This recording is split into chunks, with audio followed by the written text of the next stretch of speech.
Kalau Ana lihat mereka seperti mengucapkan salam ya kepada banteng-banteng yang memang sudah berada di punden tersebut. Astagfirullah. Aduh.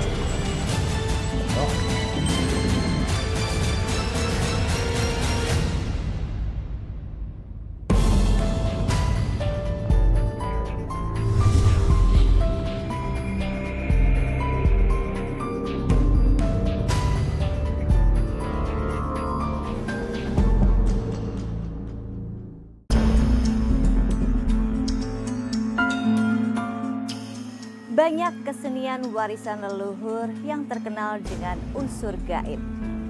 Malam ini, Jejak Leluhur akan mengajak Anda untuk mengenal lebih dekat kesenian bantengan di Malang. Seperti apa?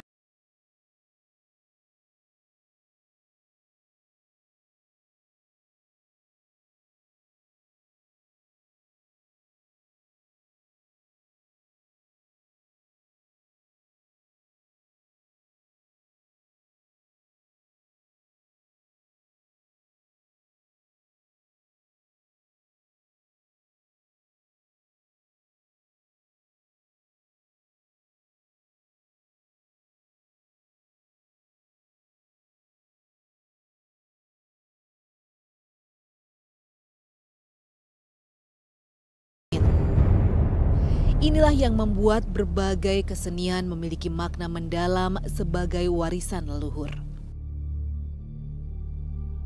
Jaranan atau kuda lumping adalah salah satu atraksi yang terkenal di sini. Unsur mistis mulai dari ritual persiapan hingga saat pertunjukan membuat kesenian ini ditunggu penonton. Bukan hanya aksi jaranan yang membuat warga Malang merasakan takut bercampur kagum. Ada lagi kesenian dengan unsur mistis yang kuat, yaitu bantengan.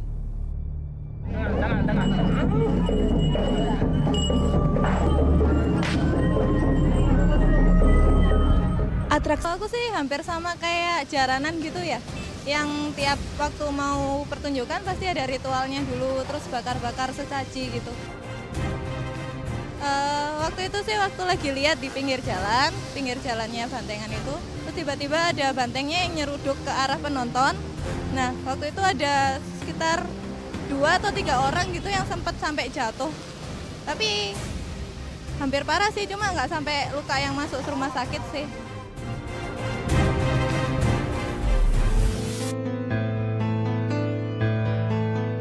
Setelah menelusuri kesenian jaranan yang penuh dengan nilai leluhur, Ana Cike melanjutkan penelusurannya mencari kesenian lain di Kota Malang.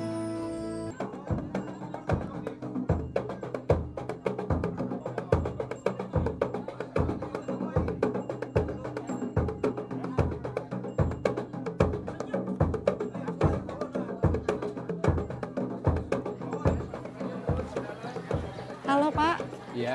Selamat sore, saya Ana Pak dari Ya. Jejak Leluhur. Saya mau tahu banyak tentang bantengan Pak, Ya. tentang kesenian bantengan. Boleh saya mempelajarinya? Maaf Mbak, sekarang kita mau mengadakan ritual dulu ritual untuk dulu. sebuah pertunjukan dan untuk memberi hormat kepada banteng-banteng yang baru. Jadi Mbak ngomong-ngomongnya nanti dulu, kita ikuti. Oh, tapi ritual. boleh saya ikut ritual? Silakan. Ya.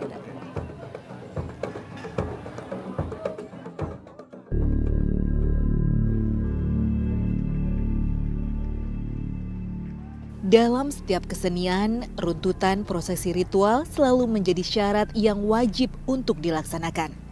Hal ini untuk menghormati arwah leluhur sebelumnya.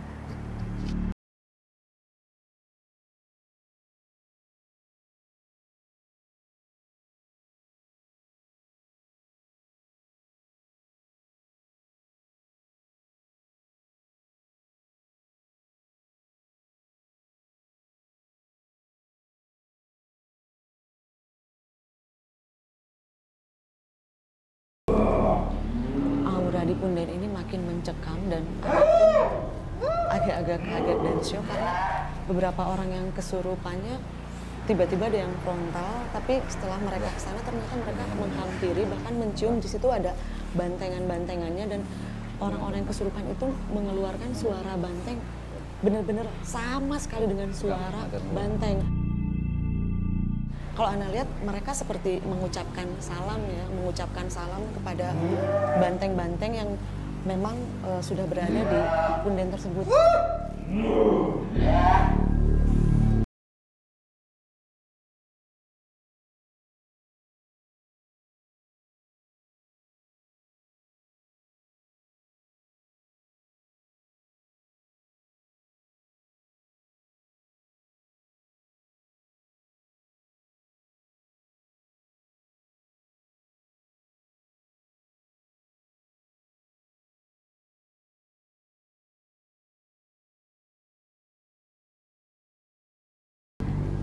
Bicara, oh pamitan, permisi, ya. Bilang apa? Ya. Assalamualaikum. Ya, tanya dulu. Iya, saya Ana, saya memohon izin di sini untuk meliput memuat bantengan ini. Dapat izin. Ya, mohon maaf apabila ada kekurangan dan kesalahan yang tim kami lakukan, mohon dimaklum. Terima kasih.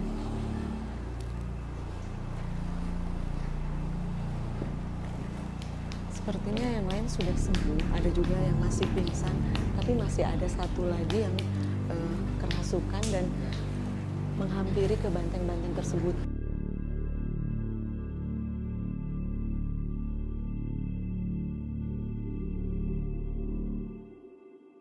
Tren. Jadi tren itu harus dibawa ke tempat-tempat yang dianggap keramat oleh kelompok kesenian bandengan. Jadi biasanya kalau ada banteng baru, anggota banyak sekali yang tidak kuat.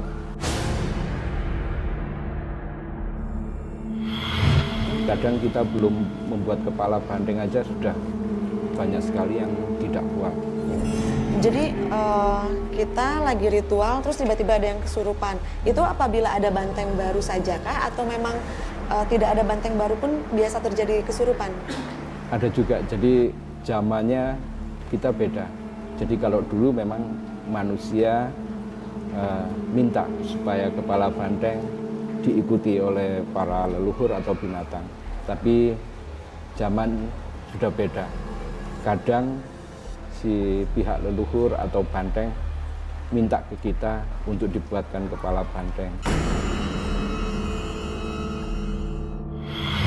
Dan selain itu juga ada yang bikin saya penasaran, orang-orang tersebut juga tadi yang sempat dirasuki, mereka ada yang mencium, ada yang memeluk, ada yang mengelus kepala-kepala banteng itu, Pak. Jadi, kenapa itu? Secara tidak langsung dia sudah anggaplah kepala banteng ini rumah, sebuah padepokan. Iya, paham.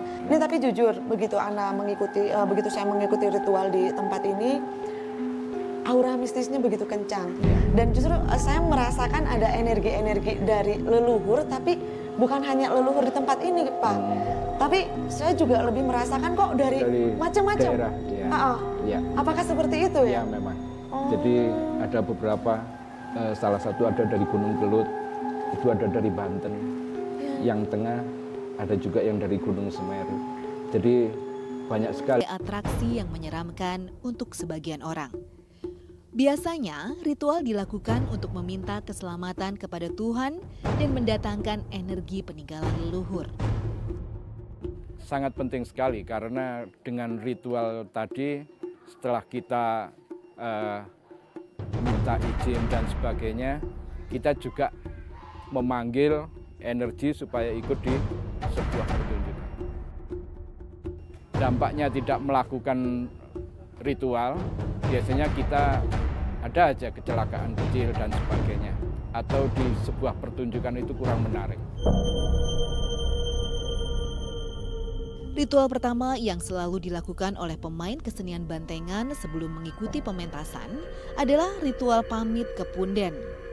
Punden merupakan tempat cikal bakal atau bedah kerawang leluhur penunggu desa. Setelah dari punden, ada satu lagi ritual yang harus dilakukan sebelum pementasan. Ritual suguh yang biasanya digelar di tempat pentas merupakan rangkaian prosesi doa bersama yang dipimpin oleh para sesepuh. dan tidak jarang dibantu oleh para pendekar perwakilan pemain dalam pementasan tersebut.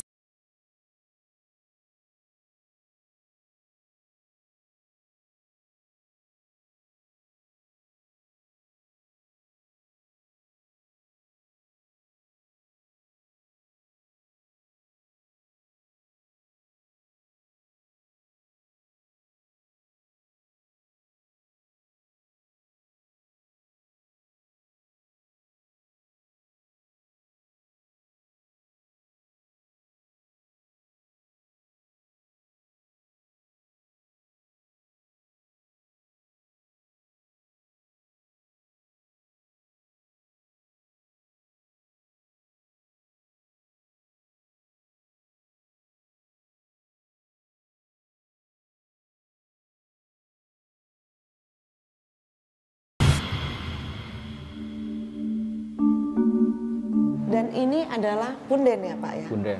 Punden, dan saya lihat ini ada 2 makam. Iya. Ini makam siapa ya Pak ya? Makam ini adalah makam Mbah Ageng. Mbah Jadi Ageng. salah satu leluhur kita yang bedah kerawang di desa Ngeroto. Ada 2. Ini Mbah Ageng berarti sama siapa Pak? Oh, sama istrinya. Iya. Didirikannya punden ini sudah lama kan? Kurang lebih 300 tahun.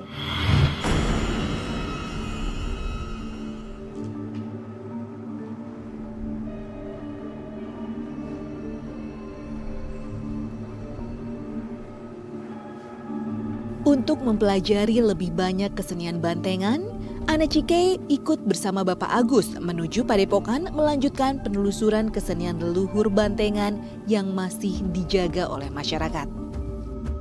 Ini kita udah mau sampai ke tempat latihan ya? Iya. Astagfirullah.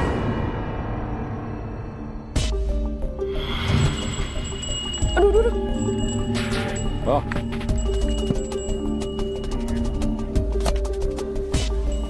Ya Allah, kenapa bisa kayak gini Pak?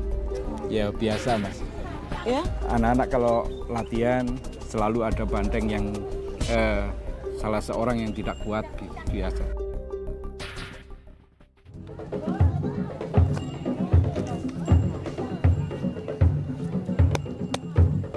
Ini udah nggak apa-apa? Sudah, Nggak apa-apa ya? tidak apa-apa. Ini berarti mereka nggak sadar ya Pak ya? Iya. Lost control. Ya. Soalnya Biasa kalau gini. kalau sadar mungkin mereka nggak akan nyerang kita ya Pak? Iya. Udah nggak apa-apa ya? Udah, tidak apa-apa. Pak, ini ada yang latihan ya Pak ya? Iya. Oh berarti proses latihannya di sini anak-anak ya? Iya. Oh, boleh kita masuk ke dalam Silakan, lihat ya Pak ayo. ya? Yuk.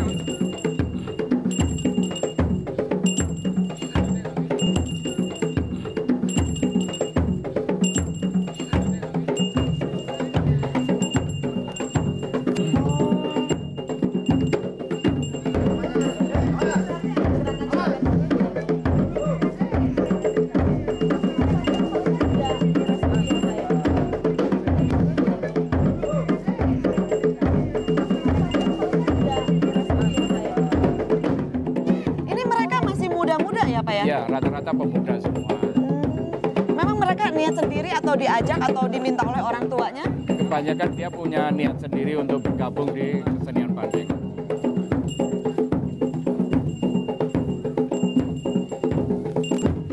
Ini awalnya bisa sampai seperti ini, awalnya mereka seperti apa Pak latihannya? Yang pertama dia memang harus fisik yang kuat. Oh fisik. Iya. Setelah itu? Baru dia menginjak ke gerakan-gerakan pencaksilat atau gerakan banteng itu sendiri.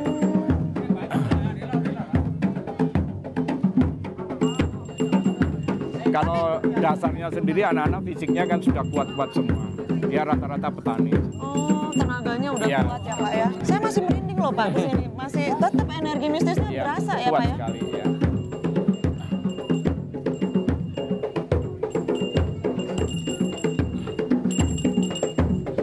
Setelah kita melihat latihan anak-anak, ayo kita ke tempat kandang banteng.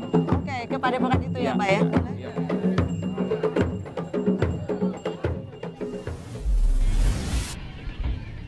Seni bantengan telah ada sejak zaman Kerajaan Singasari. Dahulu, seni bantengan adalah hiburan bagi pemain pencaksilat setelah selesai latihan rutin.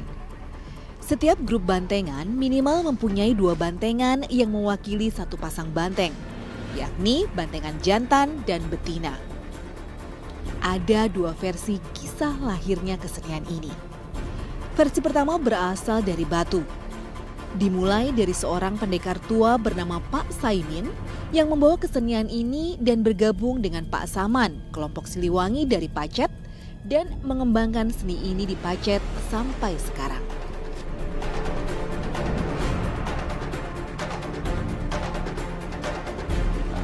Jadi banteng ini sebagai wujud perlawanan masyarakat melalui kesenian, yang dalam hal ini banteng itu adalah simbol dari masyarakat Indonesia. Harimau itu adalah simbol dari kekuasaan Belanda. Ada juga yang menyebut asal-usul bantengan ini berasal dari Kecamatan Jatirejo dan Kecamatan Trawas. Karena masih banyak hutan liar di daerah tersebut, banteng dipercaya menjadi maskot yang akhirnya menjadi inspirasi seni bantengan.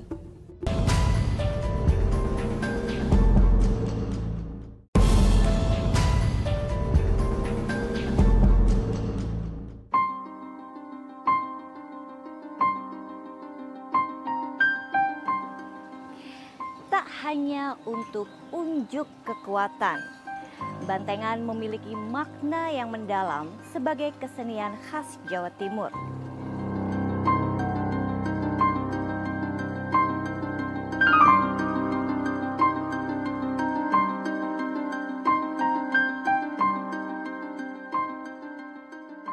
Silakan masuk. Ini padepokannya ya? Ya, Pak, ya?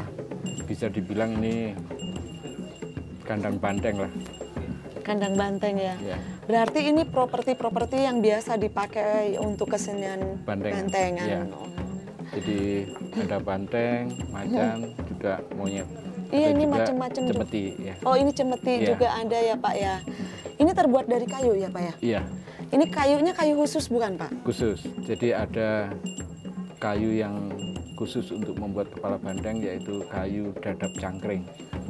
Karena memang kayunya juga ringan dan cukup kuat. Ini berat sih ya Pak ya? Kalau berat tergantung besar kecilnya. Iya. Tapi rata-rata hampir di atas 10 kilo lah. Ada yang 15 kilo atau bahkan yang 20 kilo ada. Dan ini kalau dari kepala banteng ini tanduknya asli ya Pak ya? Ya, ini ada yang asli banteng. Andaikan tidak punya tanduk banteng, kita bisa pakai tanduk sapi atau mungkin Iya. Apa memang sengaja diisikah? Iya. Atau memang energi yang langsung datang ke kepala banteng ini? ya. Jadi kalau di properti bantengan itu dari dulu memang harus diisi. Harus diisi. Jadi macan, banteng, monyet, cemetinya juga, atau udeng yang dipakai oleh seorang pendekar, itu semuanya pasti ada energinya. Oh. Kalau dia dipanggil atau tidak, ada juga yang tidak dipanggil. Jadi dia memang datang sendiri. Topeng banteng dalam kesenian bantengan terlihat seperti wajah banteng sesungguhnya. Satu ornamen penting dalam pembuatan topeng adalah tanduk, yang memang merupakan tanduk asli dari banteng atau sapi. Kepala banteng dilengkapi mahkota berupa sulur wayangan yang dibuat dari kulit atau kertas.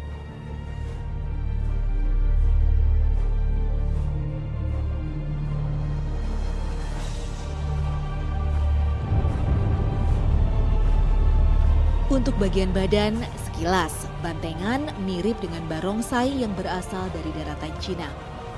Kain hitam dipakai sebagai penambung antara pemain di bagian kepala dengan pemain yang menjadi kaki belakang. Di beberapa daerah ada juga bantengan yang memakai keranjang penjalin sebagai bagian badan. Di saat melakukan sebuah pertunjukan banteng, secara otomatis dia juga melakukan watak-watak dan perilaku daripada banteng itu sendiri. Salah satunya memanggil para roh-roh yang ada dengan sesepuh berfungsi satu, mengendalikan. Mengendalikan bagaimana memanggil roh para bedak rawang cikal bakal yang ada di tempat dia.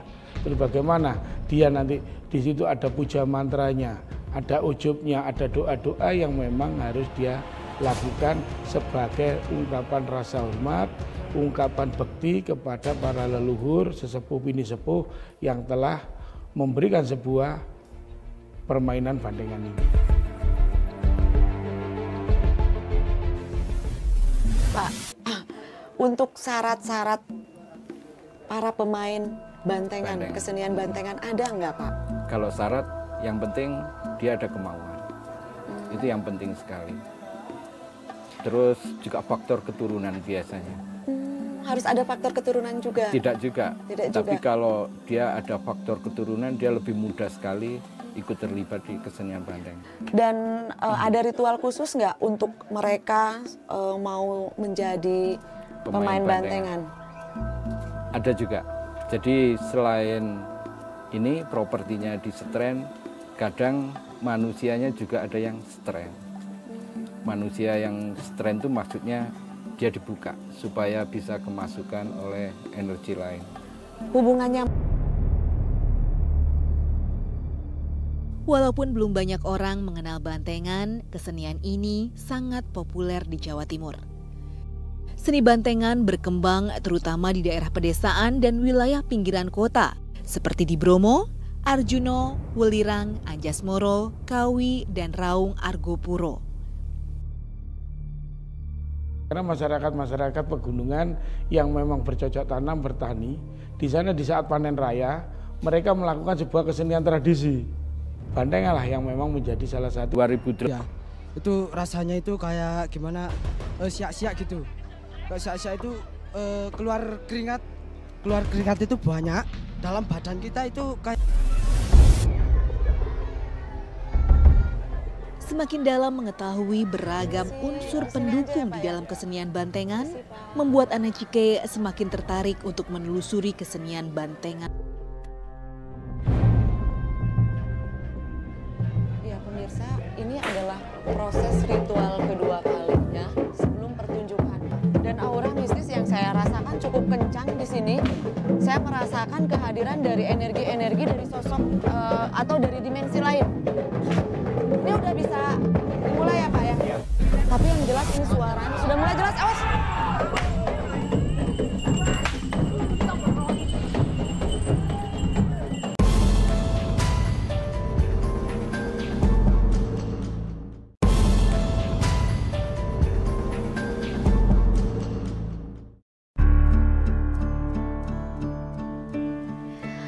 Untuk melakukan kesenian bantengan, para pelaku bantengan seakan dirasuki energi yang sangat kuat. Seperti apa ketegangan pertunjukan bantengan?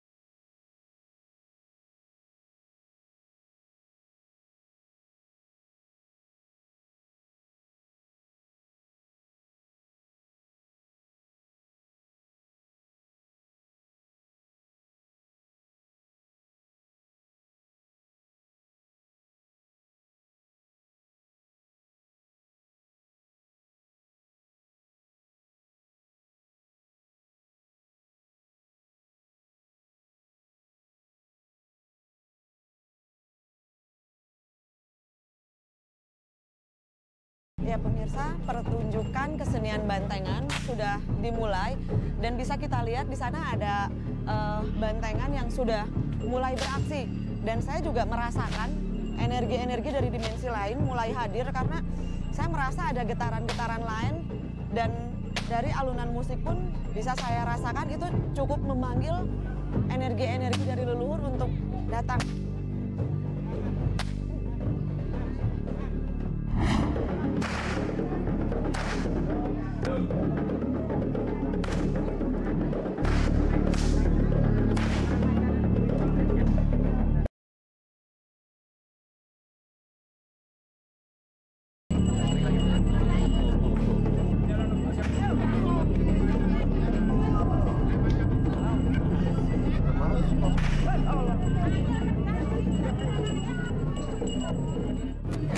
pemirsa, bantengannya sudah dimulai, bisa dilihat ini ada satu mau masuk lagi, tapi di sana sepertinya pemain bantengan seperti sudah mulai kerasukan karena tadi saya sudah mulai mendengar suara banteng beneran dari dalam tubuh mereka.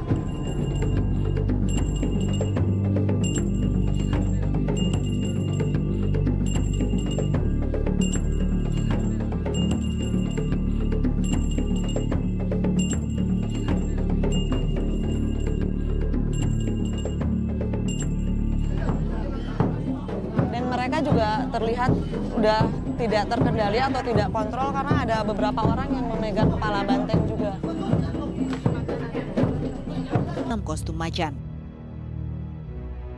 Biasanya lelaki bagian depan bantengan akan kesurupan dan orang yang di belakangnya akan mengikuti setiap gerakannya. Namun tak jarang pemain belakang juga mengalami kesurupan. Para pemain dibantu hingga kesurupan oleh orang berpakaian serba merah yang biasa disebut abangan dan kaos hitam yang biasanya disebut irengan.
Manusia di atas langit ini masih ada langit.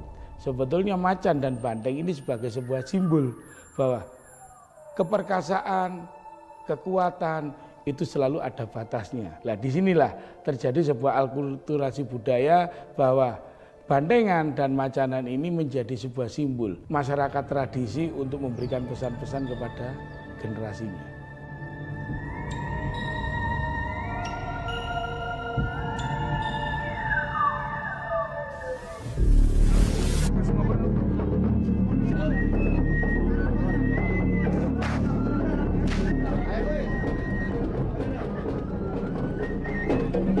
Untuk kesenian banteng ini selain diperlukan fisik yang cukup kuat, di sini juga banyak terdapat sekali yang saya rasakan energi-energi mistis yang memang hadir pada kesenian ini.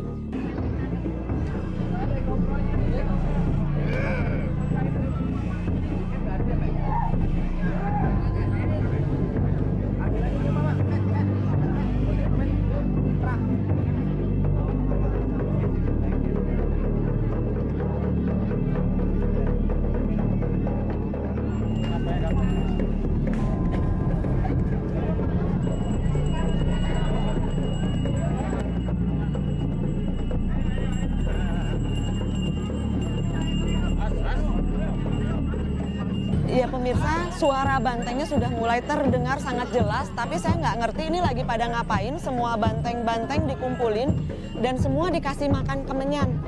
Tapi yang jelas ini suaranya sudah mulai jelas. Awas!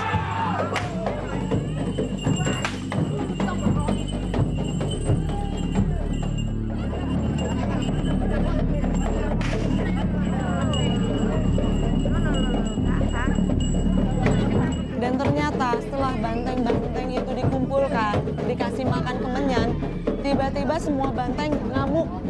Dan sepertinya bantengannya sudah mulai jadi semua.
Tenaganya cukup kuat, saya pikir ini udah bukan tenaga manusia lagi.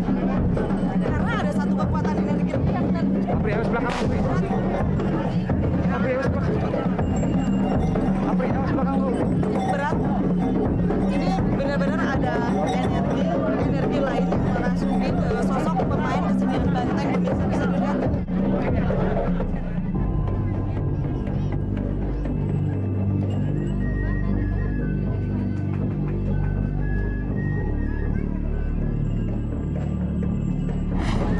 Sebuah kesenian peninggalan dari leluhur kita yang hampir musnah, tapi di desa ini masih dilestarikan. Kesenian ini tidak boleh dilakukan oleh sembarangan orang, karena membutuhkan pengawasan dan latihan yang khusus. Dan kesenian ini juga melibatkan energi-energi dari para leluhur.